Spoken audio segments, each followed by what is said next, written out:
Salam dan bahagia. Perkenalkan, nama saya Brimi Lumbarar dari Prodi Agribisnis Fakultas Pertanian Universitas Sarjana Wiyata Taman Siswa Yogyakarta dengan NIM 2018-01-0041. Di sini saya akan mempresentasikan bagan atau sistem agribisnis terpadu. Namun sebelum itu, saya akan menjelaskan dulu apa itu sistem agribisnis terpadu.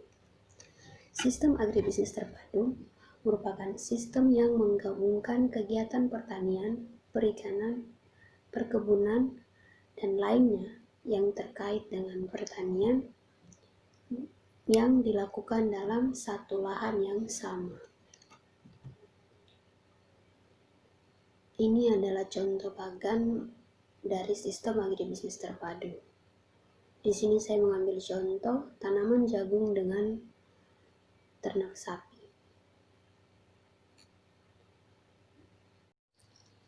Jagung merupakan kebutuhan yang cukup penting bagi manusia dan hewan. Jagung mempunyai kandungan gizi serta serat kasar yang memadai sebagai bahan pokok pengganti beras.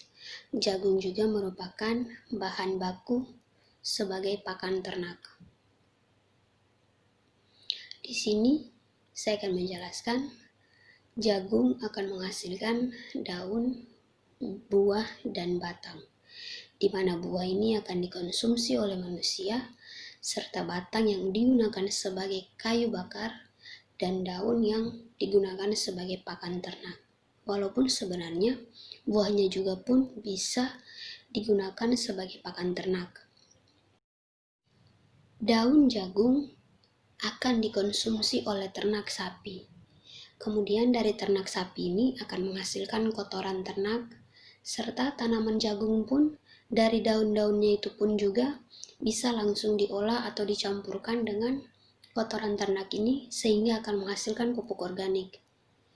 Pupuk organik ini akan kembali lagi digunakan untuk memupuk tanaman jagung ataupun akan dilakukan pengolahan serta pengepakan dan pemasaran ke kios-kios atau toko-toko pertanian terdekat untuk selanjutnya diperjualbelikan dan dipasarkan di tengah-tengah lingkungan masyarakat. Selanjutnya saya akan menjelaskan tentang peraturan pendirian bisnis, di mana yang pertama dan NIP yang berlaku sebagai TDP, API, dan akses kepabeanan. Di sini NIP adalah nomor induk berusaha atau biasa disingkat dengan NIP, yang berarti nomor identitas dari para pelaku usaha dalam rangka pelaksanaan kegiatan berusaha sesuai dengan bidang usaha yang mereka tekuni. Yang kedua ada TDP, di mana TDP adalah tanda daftar perusahaan.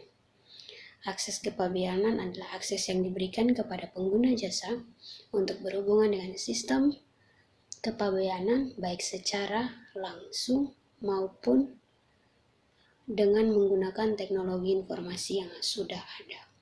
Yang kedua ada perusahaan berbentuk persekutuan perdata, persekutuan firma, dan CV yang harus didaftarkan di sistem administrasi badan usaha atau SABU.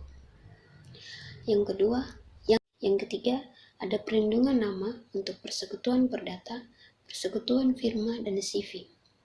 Yang keempat ada pengurusan izin usaha yang dilakukan melalui OSS. Yang kelima ada pemenuhan komitmen untuk bisa melakukan kegiatan operasional dan atau komersial. Yang kelima ada SIOP yang berlaku tanpa pemenuhan komitmen. Di sini SIOP itu adalah surat izin usaha perdagangan. Yang berikutnya ada keterkaitan kelembagaan. Di sini saya mengambil 3 contoh lembaga yang terkait dengan pertanian atau agribisnis. Yang pertama ada Dinas Pertanian dan Perkebunan, yang kedua ada kelompok tani, yang ketiga ada Badan Pangan Nasional. Selanjutnya keterkaitan atau kebijakan pemerintahan untuk mesejahterakan para pelaku agribisnis. Di sini ada dari pemerintahan pusat sendiri, ada koperasi, baik pemerintah daerah, lembaga swadaya masyarakat, ataupun bank. Sekian hasil presentasi dari saya, kurang lebihnya saya mohon maaf. Sekian, salam dan bahagia. Terima kasih.